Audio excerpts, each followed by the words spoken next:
Hello and welcome to the Triage Method podcast with me, Gary McGowan, and my co-host, as always, Mr. Patrick Farrell. Paddy, how are you? I'm positively splendid, Gary. I hope you are well as well. I'm very good, thank you. Anything going on in your life? Nothing major going on in my life, just studying away. I've got my little puppy here in my lap, so life is good. And today we're talking about how exactly we can live a long, fruitful life.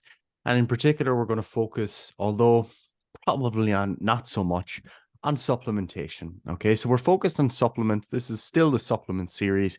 And what we want to discuss by the time we get to the end of this series are all of the potential supplements that you'll come across that could be of benefit to your health, performance, or body composition. And Well, today, let's be realistic here. We're not going to touch on all the potential supplements. What not I a would lot. rather people got from all of this, all these discussions we've been having, is a general kind of thought process or framework so that they can assess supplement claims or whatever, about a specific topic. Obviously, we're going to have to talk about certain specific supplements to really flesh things out, but I would rather people came away with an actual thought process rather than just going, oh, here's this new super duper drug or medication or supplement or whatever. Yes, sir. I agree. And when we talk about longevity, which is what we're talking about today, there are potentially infinite targets of supplementation when talking about longevity. Because effectively, what you're talking about is very simply the gross measure of how long one's life is. Okay. So when we talk about longevity, I think it's generally helpful to discuss both lifespan and health span. So lifespan is simply how long your life is. And then health span is also concerned with the length of your life, but considers the quality of your life. So we don't simply want to artificially lengthen life by 10 years if it's of no quality. Okay. If the last 10 years of your life are you in a coma, that's not particularly of high value for you or your loved ones. Okay. So what we're focused on is living a long life, but living a life that is great quality as well.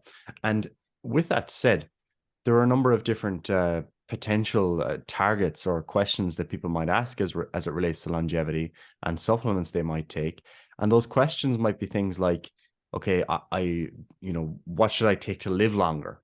Or what should I take to look and feel younger for longer? Because they're different things. You see a lot of marketing related to skincare and the aging of one's skin without particularly being too concerned about longevity in and of itself. Do you Which is want actually stuff like that is actually really interesting because even though we might not like me or you, for example, we might be like, that's kind of irrelevant. Like, who cares if you have a few wrinkles? Like, get on with it. We all get older, etc. But there's actually research to suggest that seeing yourself in the mirror, looking young, feeling young as a result of that, actually does improve your quality of life, increases the likelihood that you'll continue looking after yourself. Like, no one wants to wake up, look in the mirror, and be like, oh fuck, I'm past it now. So basically, I'm just going to give up. So some of these things that people might choose to supplement for or to target or whatever in terms of a longevity context might not necessarily be intuitive straight away. Like, how does that improve longevity or health span or whatever? How does that fit into this conversation? But very often there's a good rationale behind that. Now, of course, there's also vanity, etc., like all these other things that play into the overall system. But it's important to understand that it isn't it isn't always just intuitive in terms of why this would make sense. absolutely? And looking and feeling younger is actually something that is of scientific utility as well, because particularly when we look at an organ like the skin, that can actually be a useful thing to assess for studying longevity supplements and medicines, for example. One of them we'll talk about later is rapamycin, and some of the evidence there related to that relates to how does this impact things like oxidative stress and how the skin looks and the aging of the skin, because it's something you can see, it's something you can easily apply, as opposed to something more invasive like, I don't know, the aging of the liver. Okay, a little bit more difficult to see what's going on there. So anyway, is it to reverse the aging process? Is that what you're trying to do? Okay, because that's what some people will be interested in. They'll be thinking like, I want to feel like I'm 25 again, or I want to have a biological age of 25, whatever that means. Is it to increase your health span? So maybe everyone in your family lives into their 80s, but by the time they get there, they're on maybe long-term oxygen therapy, or they've had a stroke and they don't have their full function. Maybe you just want to focus on having solid health span and a great quality of life into those later years. And then finally, is it simply to reduce the likelihood of disease? Is that the goal of longevity supplementation? Because that feeds into all of the above. And that's probably something we'll reinforce quite a bit in this conversation, that supplementing, eating, training for longevity is not about targeting very specific anti-aging pathways. It's mostly about doing the basics, doing them well, and doing them for a very long time. That is ultimately what contributes most to longevity. Yeah, and like we could ask a million different questions in terms of like what's the goal of this supplement? Like, is it, again, like you said, is it to live longer? Is it to look, feel younger, delay or reverse the aging process? Like, there's so many things that we could potentially ask in terms of what is this supplement doing? And that's the way you should go into the conversation, especially around longevity supplements, because it is this kind of like, people use the term like medicine 3.0, where it's like, oh, we're not just thinking about treating disease, we're actually thinking about, creating better health, which is what medicine does to a degree either way, right?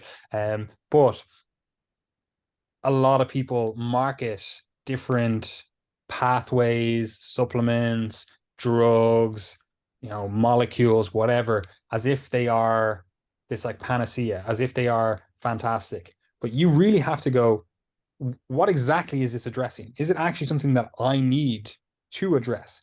Is it something that's actually a limiting factor, or is it something that's actually going to increase my longevity, health span, lifespan, whatever? Like, you actually need to be very specific. And that's not always an easy process to do, because you might not understand what that drug, molecule, supplement, whatever actually does. And you might not be able to assess whether or not that's something that you need, right? Which makes me further reinforce Gary's point, which is you should be doing the foundations really, really, really well, first and foremost. Like, don't be looking at a different drug, molecule, supplement, whatever, if you're not doing those foundations, right? They are the start. That is the start process. Now, there are, of course, certain caveats to that. Like, if your doctor's like, look, you need to be on statins right now because you're going to die very soon, probably, yeah, take the drugs, right? But on top of that, try to do the foundational things as well, right? Like, it doesn't have to be an either or discussion, but the vast majority of people would do incredibly well by just focusing on the foundations. That's probably going to get you 95+% of the benefits that you're looking for with any of these supplements. Of course, there are specific supplements or drugs, molecules, whatever, that might be able to target a specific pathway or process or whatever that is actually going to contribute to your health, is actually going to contribute to your longevity. And yes, then we can start thinking about that stuff.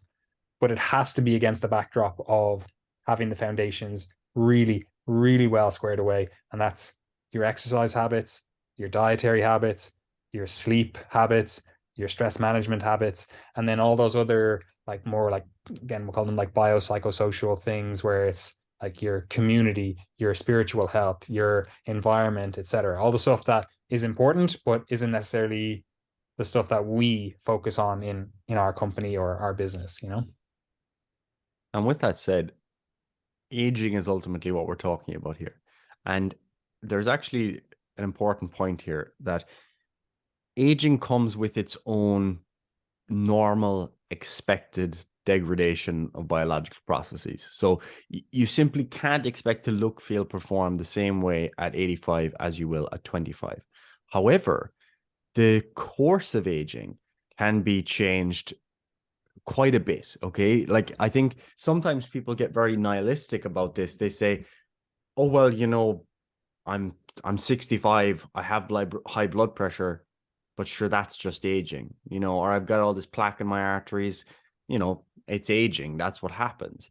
And so, some of it we just kind of accept, when it actually could be intervened on and improved. Like, you could be better controlling your blood pressure. You could be better controlling your blood lipids. You could be doing many different things to slow down this process. So all of the just on that, like, ultimately you want to die with these things, you know, they're just happening in the background. Like, yeah, you're gonna have arterial plaque, you're gonna have, you know, XYZ damage to whatever organs, or maybe even cancer in the body, whatever. But you don't want to die because of these things. You know, you want to die with them in the body. Yeah, look, you can't really prevent this stuff from happening, but you can certainly reduce it. You can certainly stave off those negative processes. Absolutely. So there's a normal course of aging that one has to accept, but then there are also many ways that we can influence it and make it less severe, less aggressive, less progressive. Okay. So with that said, there are some hallmarks of aging in terms of the biology of aging, and we needn't go into these, but generally you can extract a theme here that is important. So there's genomic instability, telomere attrition, epigenetic alterations, loss of proteostasis, deregulated nutrient sensing, mitochondrial dysfunction, cellular senescence, stem cell exhaustion, and altered intercellular communication. Now, you don't need to understand all of those things, but what you do need to understand is that almost all of these relate to the normal regulation of cell proliferation and the cell cycle. Almost all of these have some relationship to that. Okay. So for example, epigenetic alterations involve alterations in the way that our genes are expressed. The genomic instability involves, you know, damage to our genes that are done over time, and then that's propagated through cell proliferation. We've got the loss of proteostasis, where we're not getting the normal breakdown and synthesis of protein, clearing out of damaged proteins, and we're getting the buildup of debris as a result. We don't have effective mitochondrial function providing the energy that we need. We don't have the stem cells to create new cells appropriately. So all these things relate at a very, very fundamental level to how the cell functions, how the cell proliferates, and then that then moves up the chain from the DNA, the genetics, and the epigenetics, to the cell cycle, to the energy sensing and the energy production through the mitochondria for those cells and for that cell cycle, up to the level of the tissue, and then up to the level of the individual. Okay, so it all starts at that cellular level, but sometimes that can lead us also to get a bit too myopic, focusing on really specific cellular pathways, not realizing that these cellular changes exist in every organ of the body and are impacted by all of the normal health practices that we always discuss. Yeah, and it's really important to understand that, look, there's going to be people trying to sell you different things where they go, oh, look at this exact pathway or process in the body. We want to target that because this thing is responsible for X, you know, oh, it's going to actually make you feel younger, or it's going to, this process, we want to inhibit it because this leads to XYZ, whatever, right? And that stuff, it seems really, really scientific. It's actually why I went back to university to study science, because I was like, oh, this is fucking cool. Like, you can actually hack the system. But when you actually dig deeper into it, you realize that it's kind of like everything is so well regulated in the body. When we're talking about a singular pathway, like a specific, like, oh, we're talking about mTOR signaling, right? You might think, oh, well, that's really important. Like classically, like muscle building, right? We're like, oh, we want to stimulate mTOR, right? You want to stimulate mTOR because that's going to lead to growth, anabolism. That's going to, you know, build your muscles, right?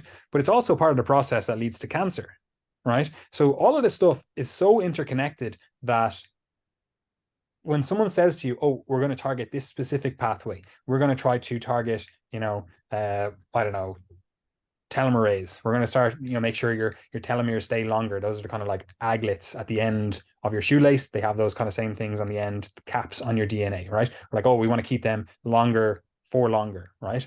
And they're like, oh, we're going to do XYZ, take these supplements, do these different habits, and that's going to lead to this.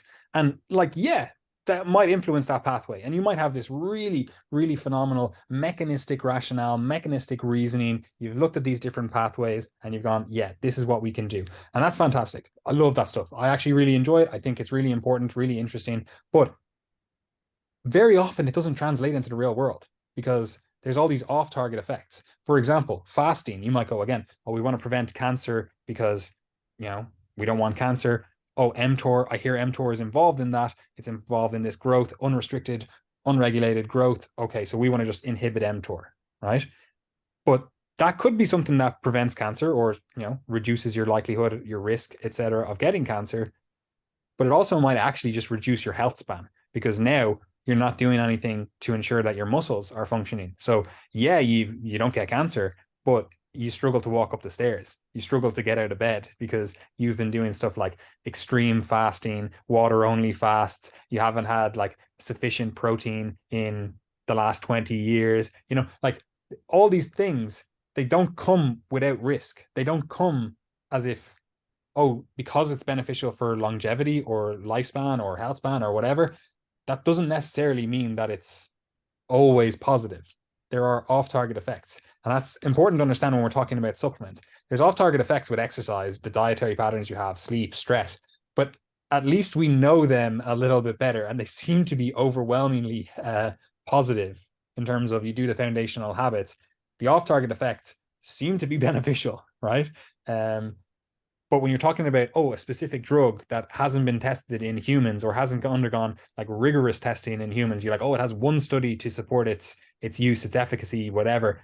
Like, I wouldn't be comfortable going like, oh, that's what I'm going to lay my hat on. And I'm relatively, risk accepting. I'm like, yeah, okay, cool. Riskier behaviors. I'm actually okay with that personally, But in terms of trying these random drugs or nutrients or whatever, and we just don't have data, probably wouldn't be for me.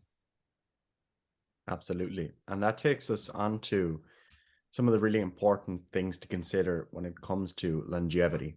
Because ultimately, the goal of longevity is to not die, okay? Or don't die sooner. That's fundamentally what's most important. So to live long, you have to not die. And in particular, you have to not die for a long time. And ideally, you want that time, the end of your life where you're getting closer to death, to be of a higher quality. And the way that we can ensure that is by not getting the big diseases that harm people's quality and quantity of life. That includes heart disease, cancer, Alzheimer's / dementia / neurodegenerative disease, lung disease, and kidney disease. If we can not get those, we're home and dry in terms of all we can really do to try to, extend our lifespan and extend our quality of life. Of course, there are other facets of disease, but they're really the big ones that take a toll on people's longevity. Okay. And Just on that, we have actually done quite a few episodes. I think it's like 2 or 3 on all the major killers of humans, like what you're likely to die of or die from. So I would go back and listen to those podcast episodes. I think I was going to try to guess the number, but they were a while ago. They were last year anyway. But we do have quite a few podcasts on, major causes of death. So it helps inform this conversation that we're having if you do go back and listen to those. But I know no one ever wants to go back and listen to 4 hours or 5 hours of podcasts. And the thing is, like with these cluster of diseases, it's actually a relatively simple cluster of health behaviors. Simple in the sense that they're easy to describe, difficult to enact. Really simple cluster that actually culminate in you not getting any of these diseases, at least not getting them for a fault or secondary to a big increase in risk from your lifestyle. Okay. Some of you will just get cancer. Some of you will just get heart disease. Some of you will just get Alzheimer's, and you may have led the best quality life. But unfortunately, that's just what happens. You can't get risk down to zero, but you can certainly minimize it. And if you look at a few of those, let's say heart disease, what do we want to do to minimize our risk? Okay, we want to eat a high quality, calorie appropriate diet throughout our lifespan. Okay, we're not going to focus on all the details of that for now because it's not important, but we want to make sure our nutrition is good. We want to make sure that we're exercising regularly, a lot, and pursuing good outcomes from that exercise. We want to make sure that our life isn't overwhelmingly stressful. That might include things like being financially in a good place. It might include, choosing the right partner to spend your life with, and then we've got the things like, if you have high cholesterol, make sure you're controlling that through diet, through medication. Keep your blood pressure in check. Don't smoke. Don't drink excessive alcohol. If you've done that much, you're winning. You've done a lot already. Cancer, very similar things. We want to exercise. We want to have a high quality diet. We want to know, are there any cancers that run in our family? So for example, if you have a very significant history of bowel or breast cancer or something like that, maybe you want to be a bit more aggressive with your screening. You might need to be screened earlier because you're of a higher risk. Maybe you carry a higher risk gene or something like that. Information in and of itself can be considered a health behavior. So knowledge is important. As we said, don't smoke. Maybe there are occupational exposures in your job that you need to be aware of that exists in certain industries. Depending on where you're living, there might be environmental exposures that are increasing your risk of cancer. So all of these things, again, clustered together to culminate in your overall risk. Similar things for Alzheimer's and dementia. Okay, if you've got if you're not exercising, you've got a really poor diet, you've got poor metabolic health, you're obese, etc. All these things are increasing your risk of these diseases, and so on and so forth down the list for lung disease, kidney disease.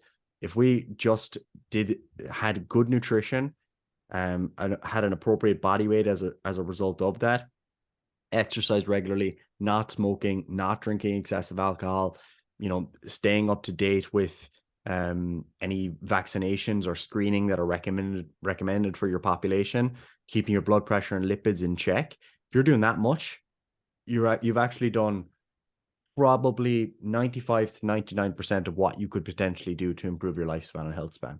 And none of that is out there in terms of requiring lots of knowledge. It's simply about engaging with the process long term. That can be really difficult to do, but they're the things that really matter. Yeah, like if you were to get all of these different disease processes or things that potentially might kill you, right? And you were to just create like a circle, right? And you're like, all right, I'm going to write down everything in that circle that potentially can be done to mitigate, reduce the likelihood, prevent whatever that disease, right? And then you were to do that for all of the diseases and then put them all together. And the areas that overlap are all the things that you can do in common that target everything. The things that are going to fall in that like Venn diagram overlap area, right? Now, maybe circles, if you fucking hundreds of circles, it's just going to become this giant circle. But anyway, you get what I mean? Like the overlap area, eat a calorie appropriate diet, get your diet in check in terms of your calories, your macronutrients, your food quality, all of that stuff. We've talked about it 1,000,001 times. We don't need to go into the exact specifics, but get your diet in check. Again, there's an article on the website if you really want to get started with that stuff. Get your exercise in check. Again, at least follow the like guidelines for exercise, right? There will be an article on the website about exercise relatively soon, right? Sleep. Make sure your sleep is good. Try to get 7 to 9 hours of sleep regularly, right? Make sure your stress management protocols, your processes for dealing with stress, make sure they're good. You do all those, you're ticking the box with preventing the vast majority of diseases, right? And I know this podcast is about, oh, I want you to tell me the supplements. Give me the super secret supplements for XYZ. But realistically, you tick those boxes that, this is kind of shotgun approach. Good diet, good training, good sleep, good stress management. And you've covered the vast majority of your bases. And yeah, you can start thinking about maybe some of these esoteric supplements that people recommend or drugs or nutrients or whatever, but it has to be on the backdrop of those foundations in place. I cannot emphasize that enough.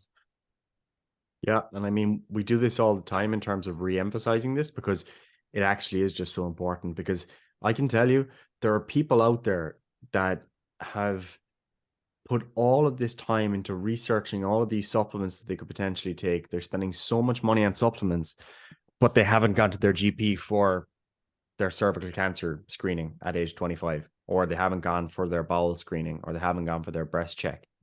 They're not doing the absolute basics because the kind of conventional medical stuff like, oh, just cancer screening, that's boring. That's the boring stuff. I want the supplements that are hacking my metabolism and my nutritional biochemistry. That stuff seems like it's where the wins are going to be, but it's really not. Okay. So anyway, with that said, that brings us on to discussing some supplements that you'll see in this area and that may potentially be of benefit. So firstly, just before we get into this, Gary, I want to say this, the way we're going to discuss this is we're going to talk about the general theme that these supplements are going to try to target, or we'll say the general kind of vector by which these various supplements are working. We're not going to cover all of the vectors. That's an impossible task.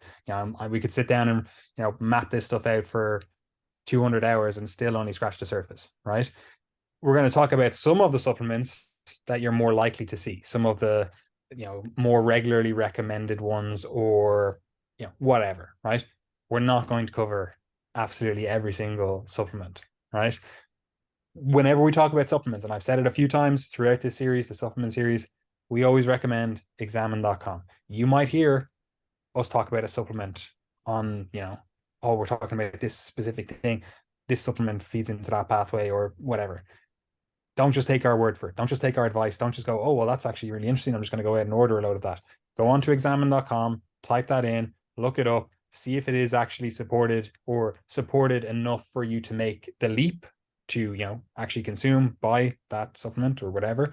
Because very often, and this is unfortunately what we'll probably repeat a good few times when we're discussing these supplements, very often you look at the research for this stuff and it's in cells, or it's in rodents, or it's in some other animal, and there's just no human data, or very little human data, or the data we have for humans is just so meh that, like, you might get a benefit.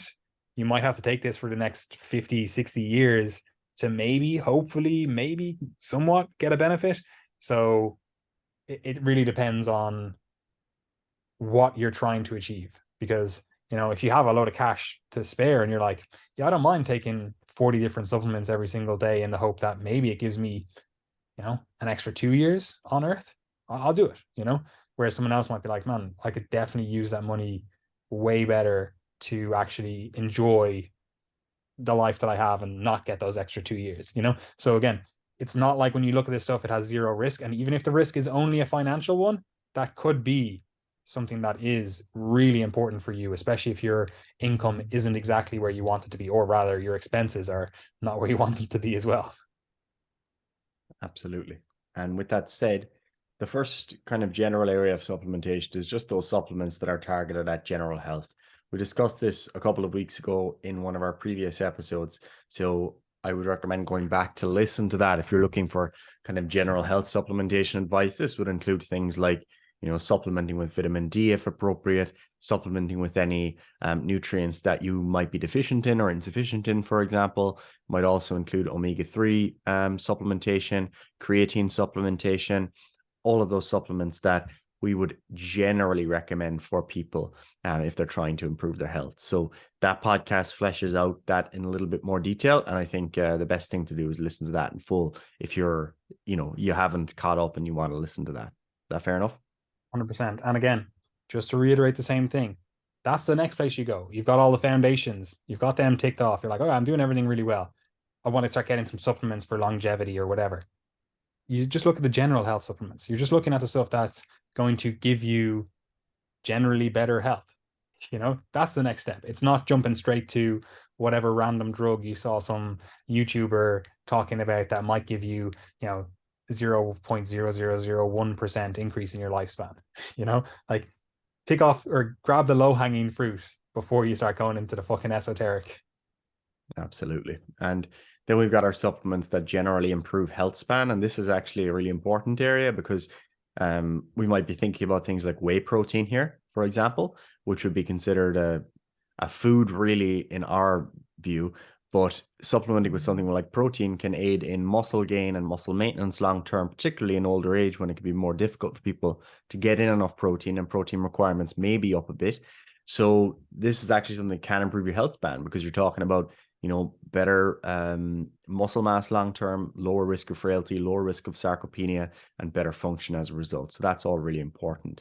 Actually, just on that, this is a really important thing as well, where you'll very often see people in the longevity health space talk about stuff like, oh, you want to reduce your protein intake, right? And we'll talk about this later on in a second when we're talking about reducing growth signaling. But you have to be very clear on what you're actually supplementing to achieve. And this is, I know I said it earlier on, but I just want to reiterate it because you might say, okay, well, me personally, I need to improve my health span. That's what I really need to target, right? Everyone in my family, they live to 95, 100, really long living, but that last 10, 15 years of their life, very frail. They need help getting around. The quality of life is just not it's not great, right? So you might be going, well, how am I going to increase my health span? Well, I'm going to try to do that by increasing my muscle mass, ensuring that, I have good strength, I have good function, etc. Right? You might supplement then using something like protein.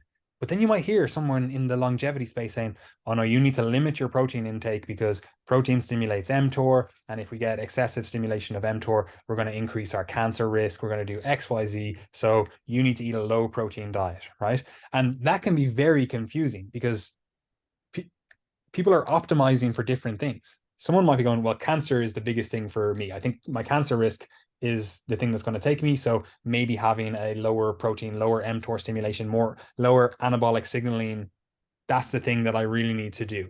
Right. Whereas for you, you might be like, actually looking through my family history here, I actually can't find a single person that died of cancer.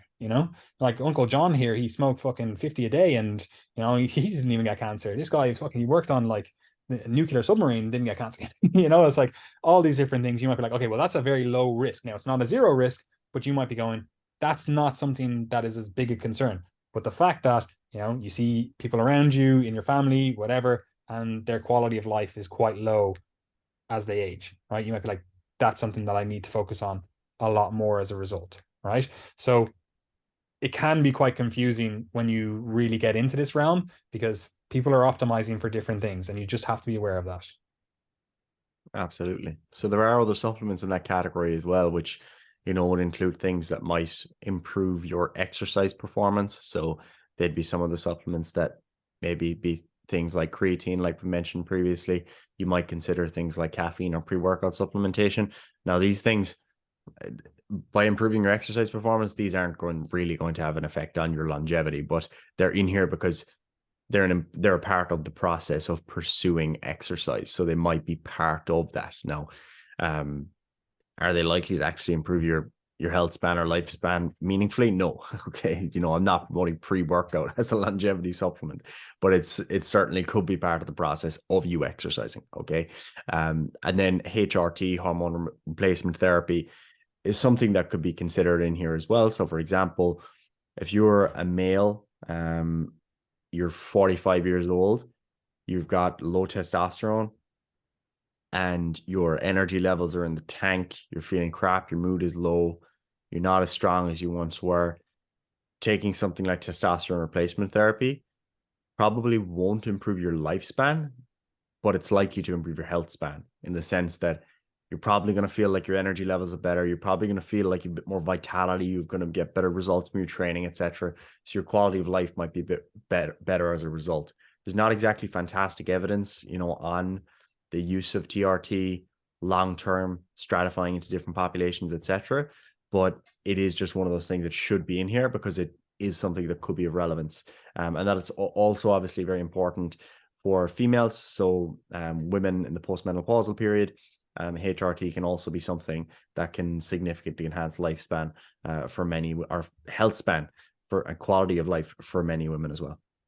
Yeah, and like this again, it's not a supplement per se. It is medication. And it is something you need to discuss with your doctor. But we're putting it in here because you will very often see in the longevity space people going, "Oh, you need to go like get hormone optimization therapy." That's what they always talk about. It's not like replacement. And the reason they say optimization is because very often they want to get people in the door that are in their 20s, 30s, 40s, whatever, younger individuals, and it's not just people in their later years that are like, oh yeah, I want to make sure that my hormone levels are still in a good place.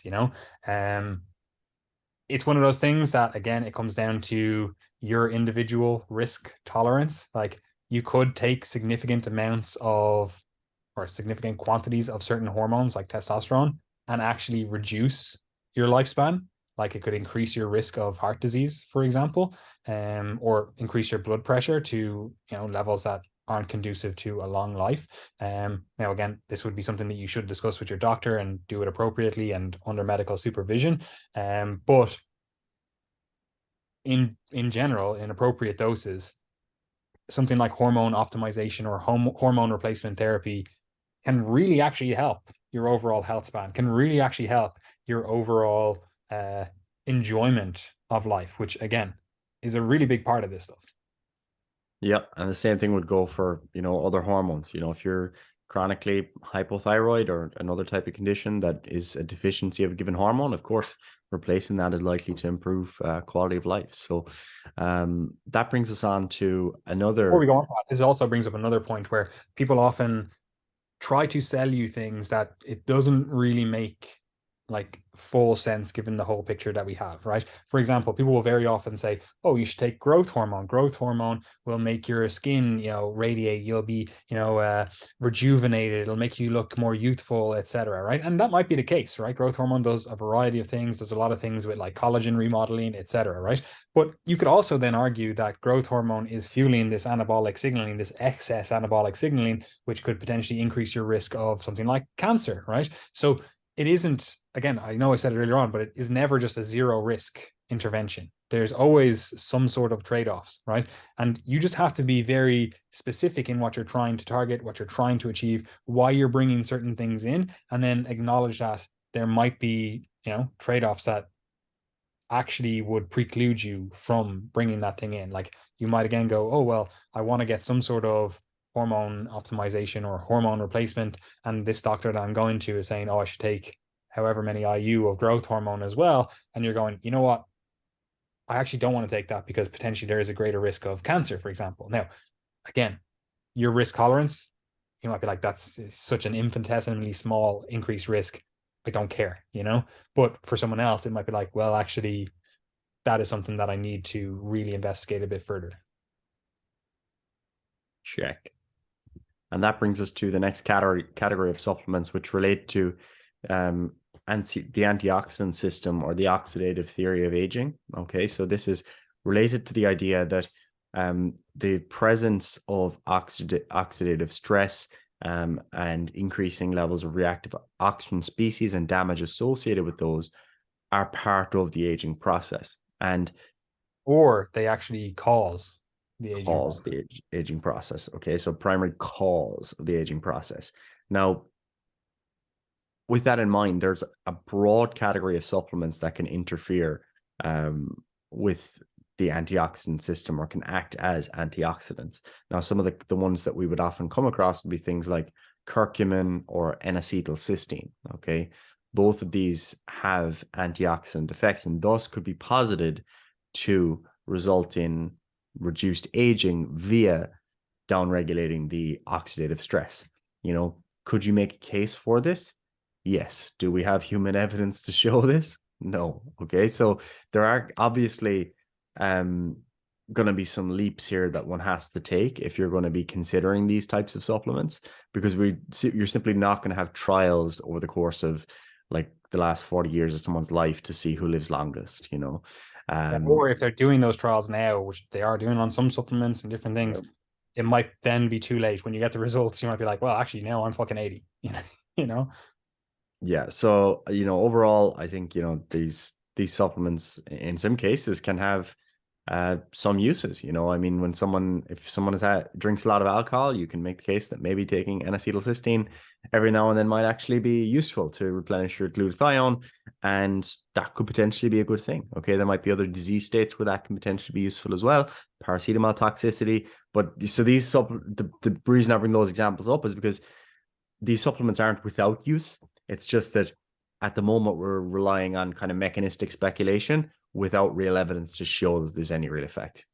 Yeah. And we also have to, again, take into account that there may be negatives. For Yes. example, you could be taking high dose antioxidants because you're like, you know what, I think I really buy into this like oxidative theory of aging. I think if we could just like really reduce oxidation or this whole like redox process, I think if we could really get a handle on that by providing, various nutrients or supplements or even drugs in some cases to really get a handle on the excess oxidation that's apparently occurring, we're going to increase our lifespan, we're going to increase our health span.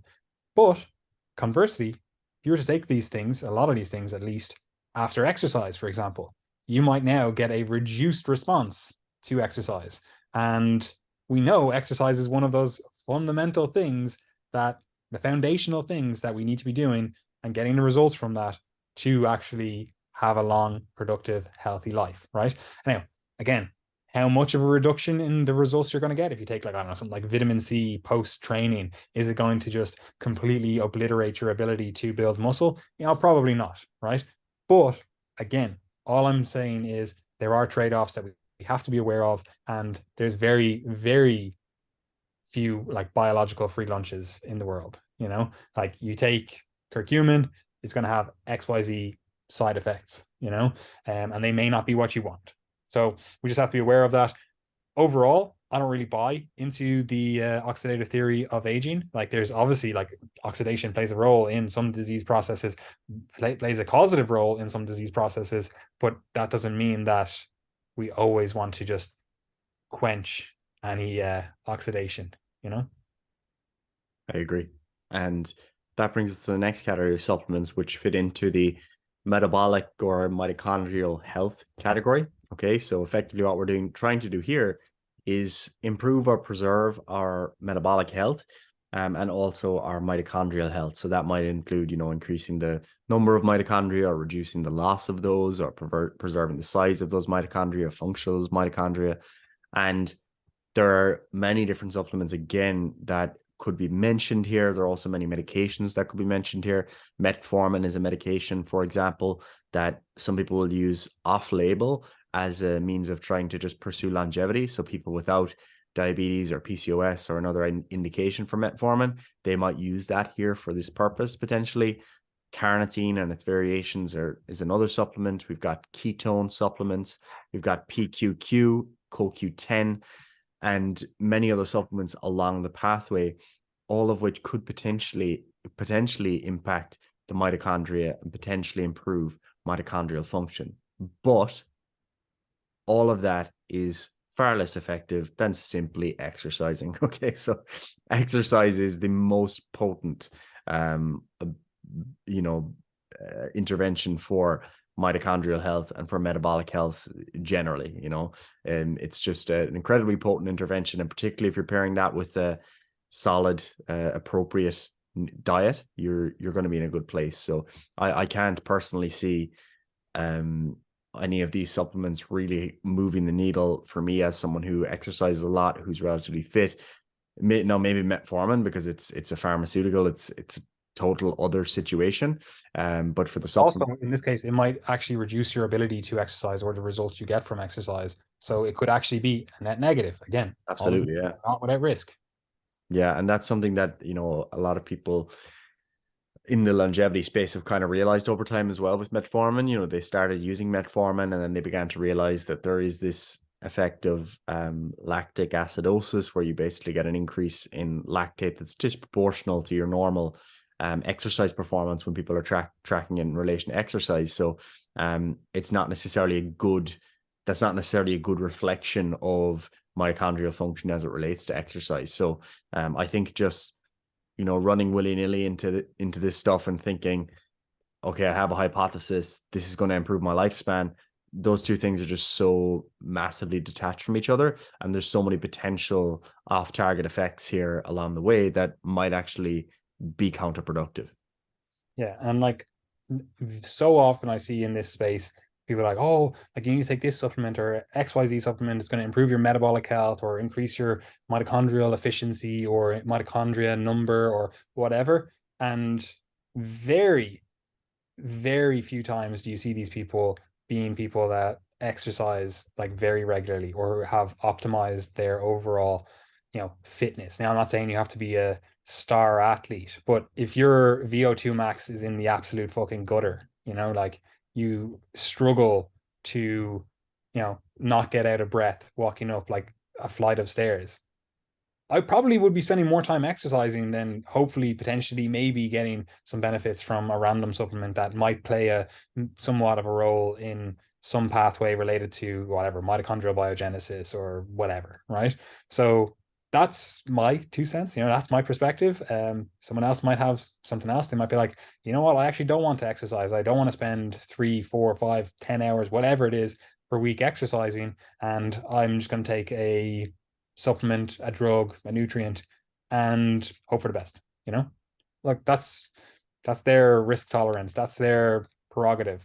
But don't piss in my fucking pocket and tell me it's raining, because we know exercise, for the vast majority of these things at least, seems to be way better.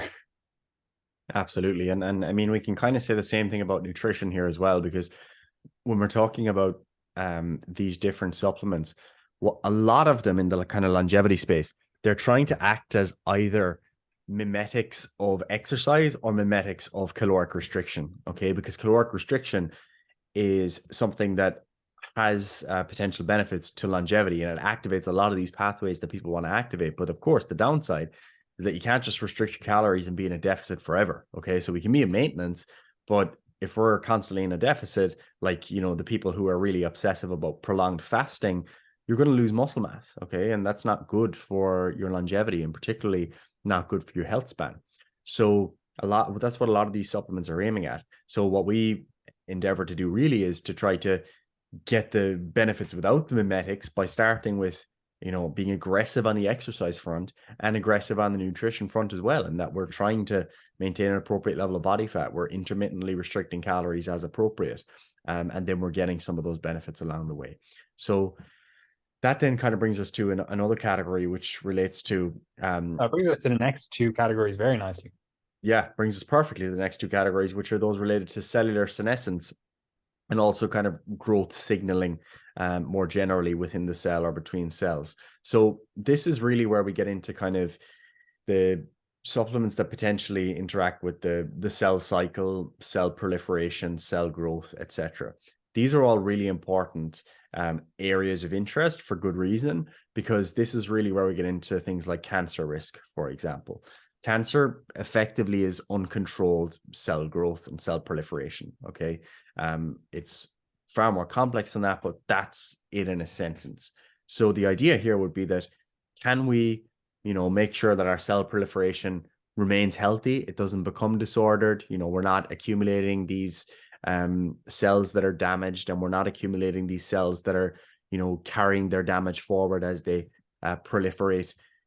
This is ultimately what we're trying to do here. And there's a family of proteins called the Before we get sirtuins. into the specifics of it, I think this area is probably the one that actually has a bit more promise in terms of, you know, supplements to target a specific pathway, because, you know, very often it is a specific pathway that's triggering this cancer growth. Or I should say it a little bit differently. Like when we think about cancer prevention in terms of the foundational habits, it's kind of a shotgun approach. Cancer is very look at the draw. You know, you could do everything right, and I don't know, you just got a specific wavelength of sunlight one day, altered a specific, you know, cause a thiamine dimer in your DNA, and all of a sudden you're like, all right, now I have cancer, you know, and my cancer control pathways were just, they went up to scratch for dealing with it, you know, completely random, you know, it doesn't even have to be sunny out, right? And you just get cancer as a result. And like, yeah, you would hope your body is healthy enough, etc. You're doing everything else to deal with it, but it's kind of the luck of the draw, right? Alternatively, you could smoke fucking 20 a day. You could engage in all these high risk, high cancer, you know, increased cancer risk activities, hobbies, etc., and not get cancer. So it is the area that is very, very much luck of the draw. You know, it is what it is. So personally, I think if we have these specific targeted supplements that seem to do, you know, oh, it helps in this specific thing, I think there is more promise there. However, it still does have to fall back on the like backdrop of good exercise, good diet, good sleep, good stress management, etc. You know, like let's just say that gets you 90% of the way, 95% of the way. These supplements or drugs or whatever are still only filling that like small percentage, you know, at least from a preventative standpoint. Like obviously chemotherapeutics, etc., like they're going to play a bigger role in terms of treating cancer or whatever. Yeah, and I mean, like, on that note of chemotherapeutics, like, this is how like modern cancer therapy works. You know, they're looking at these, you know, signatures of cell growth, looking at these promoters of cell growth, growth factors, etc., and targeting those specifically, saying, you know, let's turn off this tyrosine kinase. Okay, tyrosine kinase inhibitors, for example, many other types of cancer treatment that's focused on, let's turn off this protein, or let's increase the activity of this protein to shut down this uncontrolled cell growth. So it's probably far more likely that, you know, if any of these supplements do like end up showing massive promise for cancer prevention, they'll just be taken up by pharma and eventually be pharma grade for specific people or something like that. But some of these do potentially play into these pathways. So we've got the sirtuin proteins. SIRT1 is the one that people often talk about. And what we're trying to do here, I mean, the supplements that potentially interact here would be things like resveratrol, metformin, NAD, and its derivatives or related compounds, so NMN, NR, nicotinamide riboside, niacin, etc., and then quercetin and fisetin as well.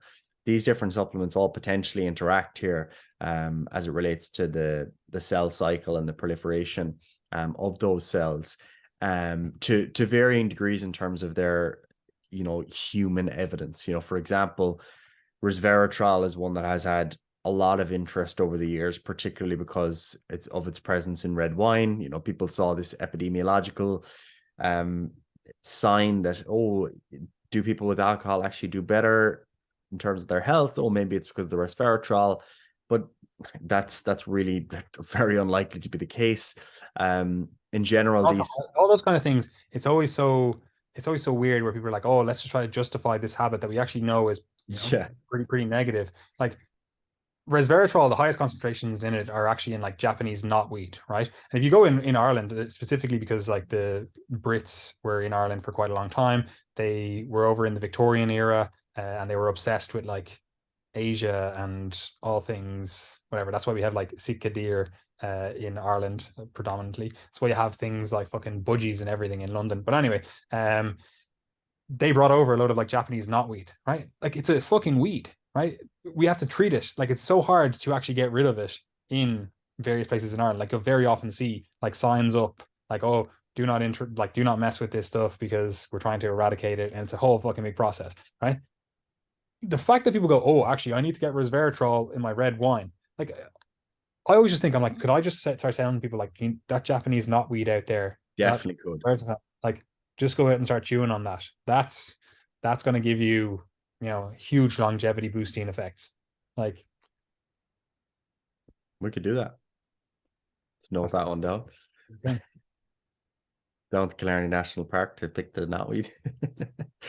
um, yeah. So anyway, look, these supplements, again, lots of interest. Especially like these NAD, NR, these supplements. Like, there's people that have multiple podcasts teasing out these supplements, but then you actually go into the research and you're like, where's the human evidence for the efficacy here?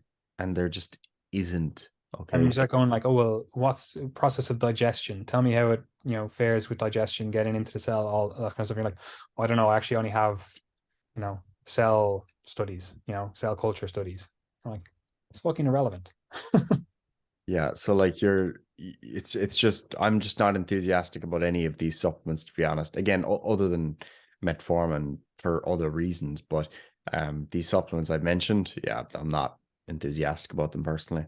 And also, they do whenever people discuss this kind of stuff, they make it seem very like they have a very good narrative picture of it. Like they talk about like cellular senescence, and they'll use terms like, oh, a senescent cell is like a zombie cell, and it goes on and kind of infects the cells around it in this kind of like zombie like manner, like like a zombie would bite someone, traditionally in media or whatever, and all of a sudden it turns into another zombie, etc. Right? So it sounds like, oh fuck, this is something that I really need to pay attention to. I don't have zombie cells, fucking infecting my other cells in my body. Like this seems like a big fucking thing that I need to look after. But that can all be correct, and all the science behind that still be correct.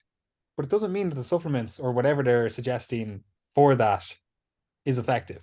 But No. what you know is effective for ensuring that your body is well functioning, your cells are turning over at an appropriate rate, etc. Exercise, good good diet, sleep, stress management. It's those foundational things, but that doesn't sell. I know we've said it like fucking 20 times on this podcast alone, and we repeat it so often. But you just need to get those foundational things right, and you really are looking after so many things as a result. Yeah. So moving on, yeah, there's none of those supplements I take. I think that's the most important thing is like I don't take any of these, and I'm not going to recommend that you take any of them, okay? Because there's just not evidence there for them. Similarly, then when we move on to growth signaling and mTOR reduction or increased AMPK activity. Effectively, what we're trying to do here is, again, replicate caloric restriction in some way. And metformin, again, fits in here as a potential. Another one is rapamycin, which is one that has had a lot of interest again over the last kind of decade or so, a decade or two, I think. And again, with not much human evidence to back it up. There is one big trial, I think, ongoing with rapamycin, and I kind of looked at its pre-registration on clinicaltrials.gov, and it's kind of hilarious. They just have like about 100 registered secondary outcomes, so like you're gonna see some sort of effect, and then they'll probably just report those. But rapamycin, I mentioned previously about the skin example. There is one study where they treated the skin, and then they measured the activity of some proteins that were involved in growth signaling, and then they got people to rate, does the skin look younger. So there are some small kind of pieces of evidence to suggest that, maybe there's something here, but again, it's not something that I'm all that enthusiastic about, to be honest. Yeah, and like this whole like reducing growth signaling, like again, it makes sense. You could be like, oh, this is going to really help prevent cancer. This is going to help prevent like cancer proliferation, growth, etc. Right? But we have to think of the off-target effects. Like, what does mTOR also do? Again, muscle building, right? Like, it is the mechanistic, well, it used to be mammalian target of rapamycin. I know you say rapamycin, but that's not how I say it. Rapamycin, right? So when we talk about like muscle building or fat loss or whatever, we're generally talking about two pathways. We're talking about mTOR signaling, which we can think of like anabolic signaling, and then we can think of like the AMPK pathway signaling, and that's generally like a catabolic pathway, right? And it's the exact same things that influence both of those are the exact same things we do to either build our body or reduce our body, right? For example, you might be really activating this AMPK pathway by doing things like reducing your calories, eating a calorie deficit, doing things like prolonged exercise, especially like cardiovascular exercise, right? Again, for increasing your mTOR, like because you want to build muscle, you'd be doing things like resistance training. I shouldn't say increasing your mTOR. I should be activating your mTOR. Is like resistance training. Eating enough protein, eating enough calories. Having your hormones in a good place, etc. Right. So when we're talking about drugs to potentially influence that balance, what's actually going to happen? Let's say you take rapamycin, right? Now we've got this like inhibition of mTOR. Well, now we've also inhibited, maybe not fully, but to some degree, muscle building, anabolic growth, whatever, right? Let's say we overly activate AMPK. There's other drugs and stuff that work through this pathway. Okay, yeah, you might actually lose some fat, but you also lose some muscle, right? Like people always, it's very interesting because you always see in like the more bodybuilding-esque community where they're like, oh, I couldn't like not eat meals for an extended period of time. I'm going to be catabolic, or I have to eat a protein serving after my workout because otherwise I'm going to be catabolic. Oh, I couldn't do like aerobic exercise because I'm going to go catabolic.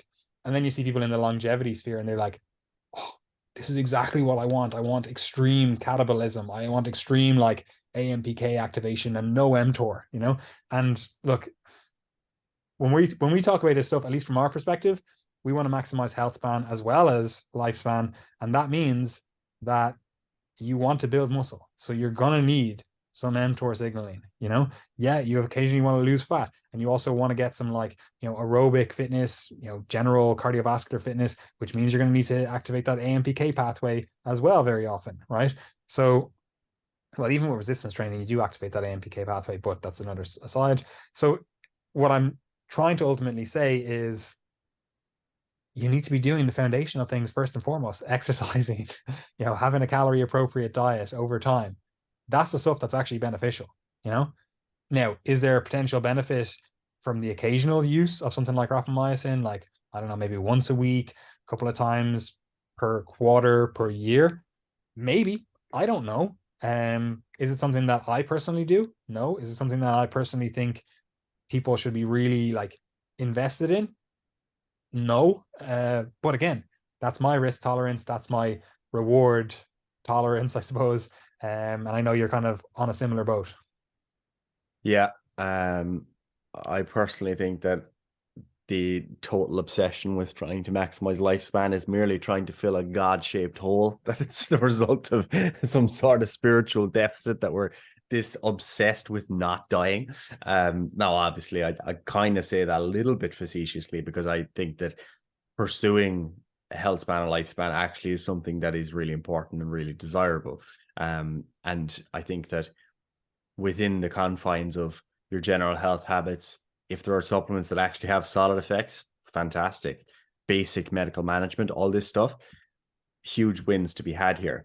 But I think Yeah, and that, obviously, just on top of that, there's going to be individuals that can't or just don't have the capacity or whatever to, exercise regularly, eat a good diet, sleep enough, manage their stress, whatever. So if we can go, okay, look, this is the ideal, this is the most beneficial approach. Do these things. Oh, wait, you can't do X, Y, or Z. Here's a drug that we can use to leverage this pathway that you would have got from whatever exercise or whatever it is. yeah, like I think the idea of like exercise in a pill, exercise mimetic drugs and stuff, they're interesting in the sense that, like, if someone has a spinal cord injury and they can't move, can you still facilitate some of the benefits of exercise? Like that'd be really interesting. It'd be fascinating. The problem with that obviously is that up to now you could think of, testosterone, let's say, testosterone can build muscle without someone training. Okay, which is the really great thing about taking steroids.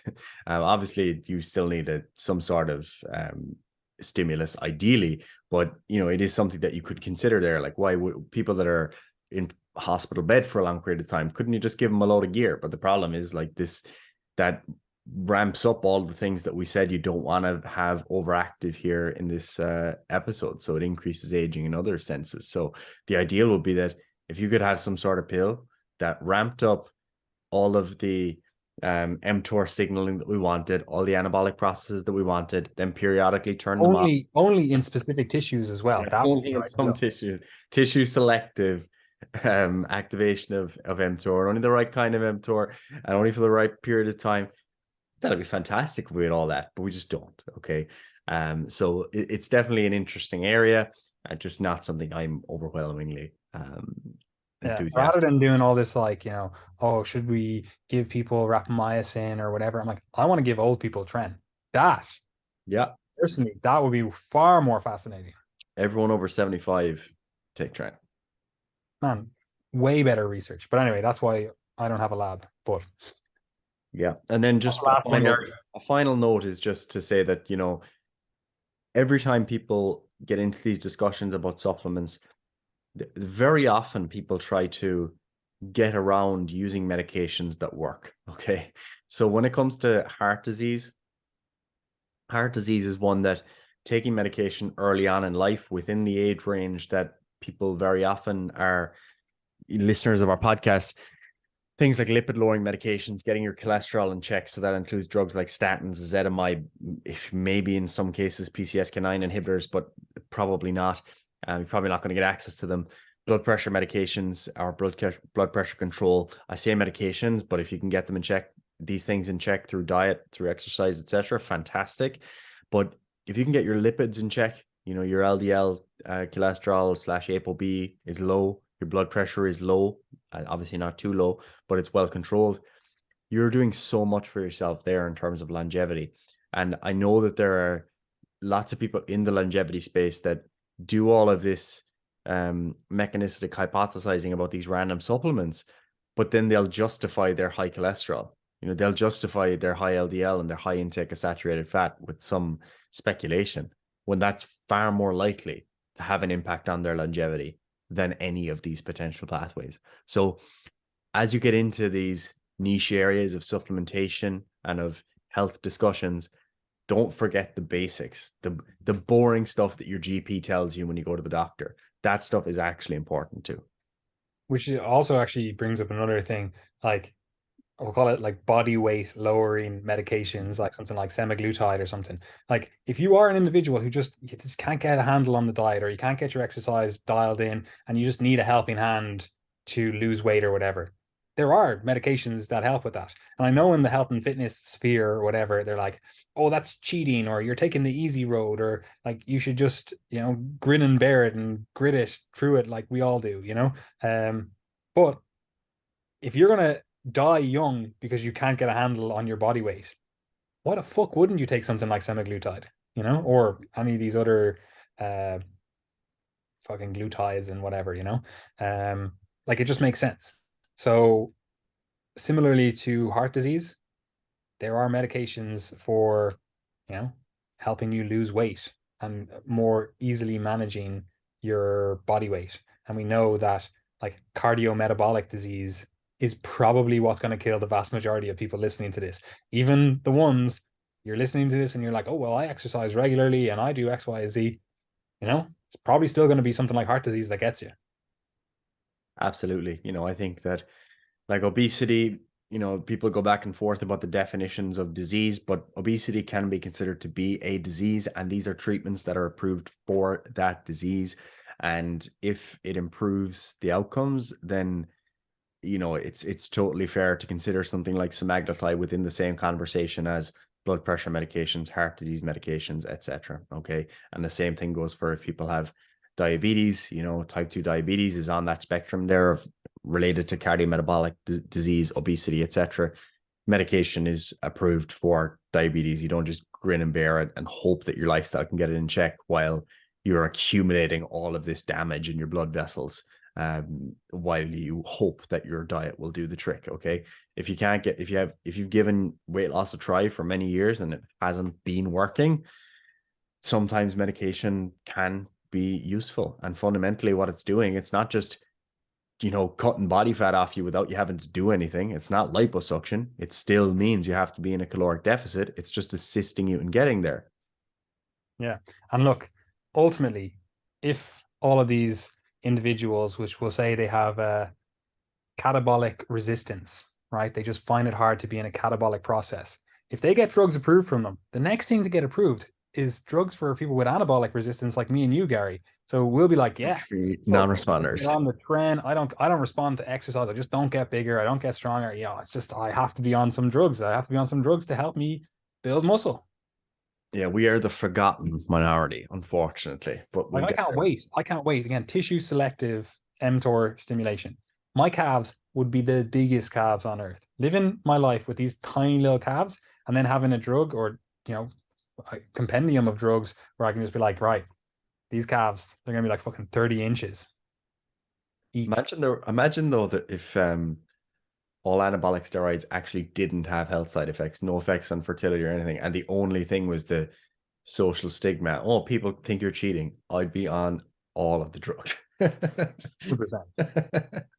Two of us be sitting here 140 kilos. Like I would literally, my straps would be like just inserted underneath my ears. Like I would just look like a fucking triangle. But anyway, That's that for this week, I think, guys. Nothing else really to cover. I think that in summary, we really do hammer home our message, but exercise, high quality calorie appropriate nutrition, blood pressure and lipid control, avoid smoking, alcohol, and illicit drugs, get appropriately vaccinated, and follow screening guidelines according to your individual requirements. And if you're doing those things, my God, you're doing so much for yourself in terms of your longevity. Some of these supplements, maybe we'll get more evidence in years to come and we'll be more enthusiastic about them. Again, we're not coming here from the perspective of, oh, we're so pro-aging supplements or anti-aging supplements. Rather, we're just coming at it from the perspective of, look, there's not really much evidence here. We try to be responsible with what we recommend. And unfortunately, there's just not really much here that we can say it's going to add a meaningful impact in terms of your lifespan. So check back in a few years, maybe that'll change. But for now, I think the basics are really what we need to focus on. 100%. I don't really have anything else to add, Gary. So where can people find us?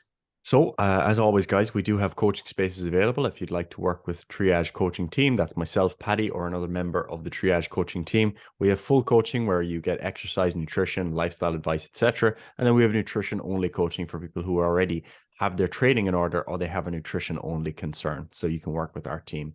We also have a nutrition certification where you can become a qualified nutritionist with Triage and then begin coaching others using the knowledge and skills that we teach you along the way. We have plenty of free content that we put out on our YouTube channel, the Triage Method YouTube channel, linked below. Same thing goes for the newsletter. You can subscribe below and also follow us on our social media channels. If you enjoy the podcast, we always appreciate when people share it on your Instagram story, share it with a friend.